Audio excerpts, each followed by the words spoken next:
Shalom, Bapak Ibu terkasih yang diberkati oleh Tuhan. Bersyukur karena berkat anugerah dan kemurahan Tuhan kita boleh ada sehat dan kuat seperti saat ini. Saya percaya pemeliharaan Tuhan sempurna dan luar biasa. Terima kasih kepada Bapak Gembala dan Ibu Gembala atas kesempatan yang diberikan pada saya untuk sharing kebenaran firman Tuhan pada renungan hari ini. Pada renungan hari ini saya mengambil tema lebih dari sekedar pahlawan. Mari kita membaca di Yesaya 42 ayat 13 yang demikian bunyinya. Tuhan keluar berperang seperti pahlawan. Seperti orang perang ia membangkitkan semangatnya untuk bertempur. Ia bertempik sorak, ia memekik terhadap musuh-musuhnya. Ia membuktikan kepahlawanannya. Kita bangsa Indonesia pada tanggal 10 November memperingati Hari Pahlawan. Kebanyakan dari kita yang kita tahu adalah pahlawan itu adalah pahlawan nasional. Seperti Sultan Hasanuddin dari Goa atau Samratulangi dari Sulawesi Utara atau Sisingamangaraja dari Sumatera Utara. Semua adalah pahlawan nasional yang ikut melakukan perjuangan untuk kemerdekaan bangsa Indonesia. Juga mungkin ada yang menganggap pahlawan itu seperti guru, yang kita sebut sebagai pahlawan tanpa tanda jasa. Atau mungkin anak-anak sekarang pahlawan mereka adalah superhero seperti Batman mungkin, Spiderman atau Superman.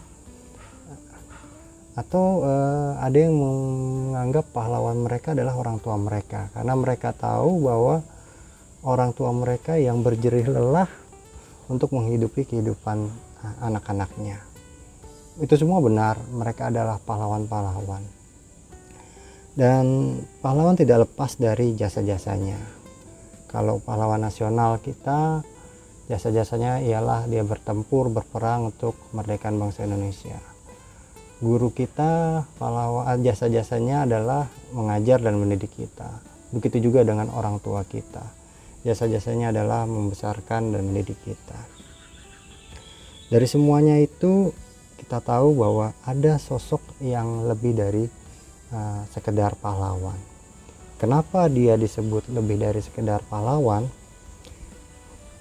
Kalau kita lihat konteks ayat Alkitab yang tadi kita baca, bahwa Tuhan turut bekerja dalam setiap perjalanan kehidupan orang Israel.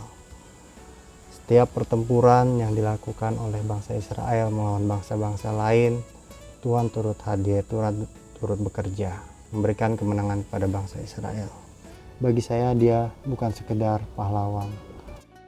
Ia sendiri telah memikul dosa kita di dalam tubuhnya di kayu salib, supaya kita yang telah mati terhadap dosa, hidup untuk kebenaran.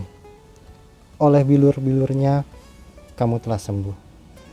Sebab dahulu kamu sesat seperti domba, tapi sekarang kamu telah kembali kepada gembala dan pemelihara jiwamu.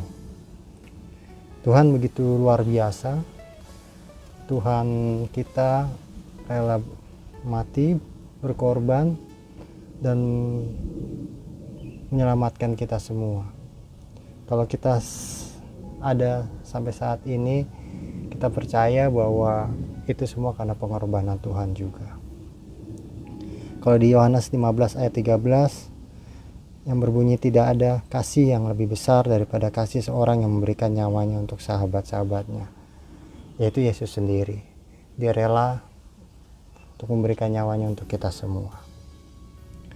Yang kedua, kenapa Tuhan lebih dari sekedar pahlawan? Karena Tuhan Yesus tetap ada dalam hidup kita sampai sekarang. Dalam Yeremia 20 ayat 11 berbunyi, tetapi Tuhan menyertai aku seperti pahlawan yang gagah. Sebab itu orang-orang yang mengejar aku akan tersanjung jatuh dan mereka tidak dapat berbuat apa-apa. Mereka akan menjadi malu sekali sebab mereka tidak berhasil. Suatu noda yang selama-lamanya tidak terlupakan. Tuhan tetap ada dalam kehidupan kita sampai saat ini. Kalau pahlawan-pahlawan yang ada, mereka terbatas akan usia mereka. Mereka bisa mati dan tidak bisa hidup kembali. Tapi Tuhan itu tetap ada, walaupun telah mati di kayu salib, bangkit, dia tetap ada dalam kehidupan kita. Dia terus mau menolong kita. Dia terus mau bertempur dalam setiap kehidupan kita, memberikan kita kemenangan tentunya. Bagi mereka, bagi dia yang terus mau berharap menjadikan Tuhan Yesus sendiri sebagai pahlawannya. Yang ketiga, Tuhan hancurkan belenggu dosa dan maut yang merupakan musuh kita semua. Tidak ada pahlawan yang bisa melakukan itu selain Tuhan kita sendiri, yaitu Tuhan Yesus. Jadi ketika Tuhan Yesus mati, kita dibebaskan dari upah dosa dan menerima pengampunan dosa. Di dalam Markus 10 ayat 45, karena anak manusia juga datang bukan untuk dilayani, melainkan untuk melayani, dan untuk memberikan nyawanya menjadi tebusan bagi banyak orang. Itulah kenapa Tuhan kita lebih dari sekedar pahlawan. Karena kita yang pernah terbelenggu oleh dosa, yang akan mendapatkan upah maut itu sendiri, kita telah dibebaskan karena kematiannya di kayu salib. Ya, itulah kenapa Tuhan lebih dari sekedar pahlawan. Yang keempat, Tuhan memberikan kita semangat dan keberanian. Sampai saat ini tidak pernah putus. Dalam 2 Timotius 1 ayat 7 berbunyi, sebab Allah memberikan kepada kita bukan roh ketakutan, melainkan roh yang membangkitkan kekuatan, kasih dan ketertiban. Nah, kalau lihat kondisi saat ini, tidak bisa dipungkiri bahwa banyak orang mengalami ketakutan, putusasaan, kekhawatiran akan hidup mereka, akan masa depan mereka, akan pekerjaan mereka, akan bisnis mereka. Ya, kita tahu bahwa saat ini kondisi pandemi ya memunculkan kondisi seperti itu pada setiap manusia. Ketakutan, kekhawatiran, putus asa. Tapi kita punya pahlawan yang lebih dari sekedar pahlawan. Dia yang senantiasa memberikan kita semangat dan keberanian itu untuk memberikan kita rasa optimisme bahwa Tuhan selalu beserta kita dalam kondisi apapun. Firman Tuhan di atas tegas mengatakan bahwa kita jangan takut dan juga kita jangan lemah. Ya, kenapa? Karena Tuhan Allah ada di tengah-tengah kita sebagai pahlawan yang pasti memberikan kemenangan, ketentraman, dan perlindungan kepada kita. Sebagai pahlawan yang tidak terkalahkan, Tuhan pasti memberikan kemenangan. Kenapa? Karena Allah tidak akan mempermalukan setiap orang yang berharap padanya. Kalau boleh sharing tentang kehidupan saya, bahwa Tuhan benar-benar ajaib, dan saya meyakini bahwa sampai saat ini, dengan kondisi saat ini, saya tahu semua karena anugerah dari Tuhan. Saya ditinggal oleh papa saya pada usia 17 tahun. Waktu itu saya kelas 2 SMA. Karena saya anak tertua dan seorang anak laki-laki, otomatis saya harus menjadi kepala rumah tangga saat itu dengan 3 adik-adik saya yang masih kecil. Yang adik saya yang ketiga itu berumur sekitar 10 tahun atau masih kelas 5 SD. Dengan kondisi seperti itu, ya mungkin kalau secara pikiran manusia tidak akan mungkin bisa seperti saat ini, karena kami sendiri, mama saya itu harus berjuang seorang diri. Dia tidak punya apa-apa. Ayah saya tidak meninggalkan apa-apa, cuma satu rumah, itu pun yang hanya bisa kita diami saja. Tapi pada saat itu mama terus berjuang untuk kehidupan kami sekeluarga. Ya, berjualan atau apa, membantu siapa, dan pada akhirnya Tuhan buka jalan bagi kehidupan kami. Yang pertama, saya waktu itu bisa lolos di perguruan tinggi negeri, karena saya percaya kalau saya harus berkuliah di perguruan tinggi swasta itu orang tua atau mama saya tidak akan sanggup. Tapi Tuhan buka jalan dengan segala mukjizat yang Tuhan berikan. Akhirnya saya bisa berkuliah di Semarang. Kakek nenek saya membantu saya dalam kuliah saya, juga keluarga besar dari mama-mama saya. 4 tahun berjalan, saya akhirnya bisa lulus kuliah. Saya kembali ke Jakarta, pulang ke rumah.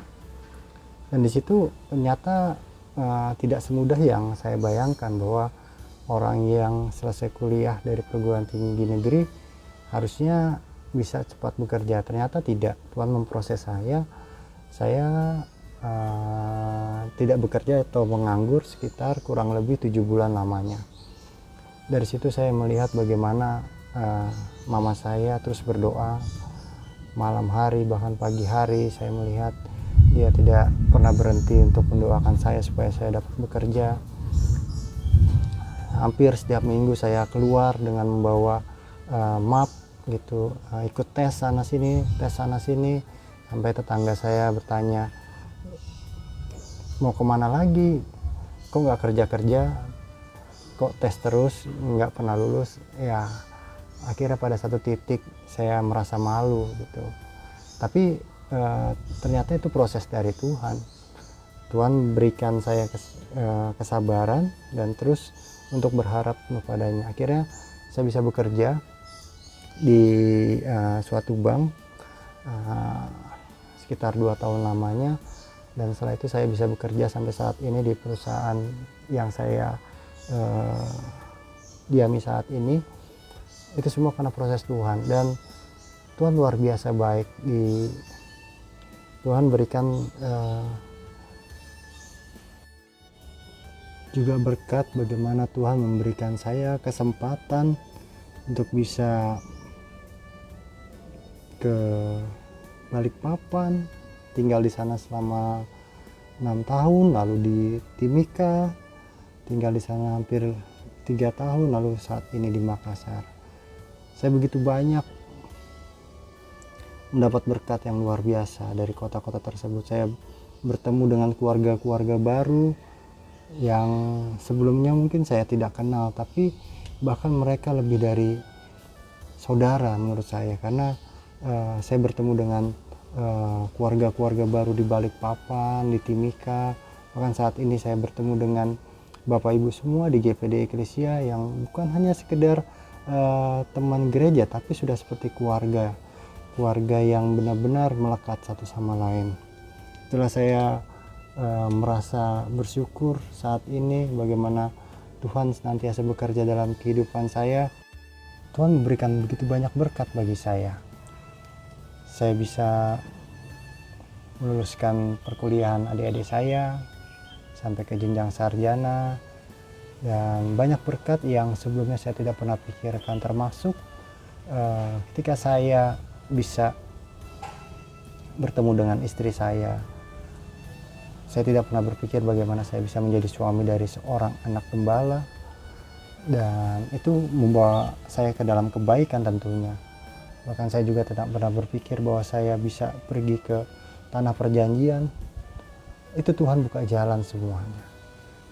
Saya yakin dan percaya Tuhan yang sama juga akan memberkati Bapak Ibu semuanya. Kiranya kebenaran firman Tuhan hari ini terus mengingat bagaimana pengorbanan Tuhan terhadap hidup kita, dan kita boleh terus optimis akan masa depan kita karena Tuhan selalu menyertai kita. Immanuel, Tuhan berkati. Amin.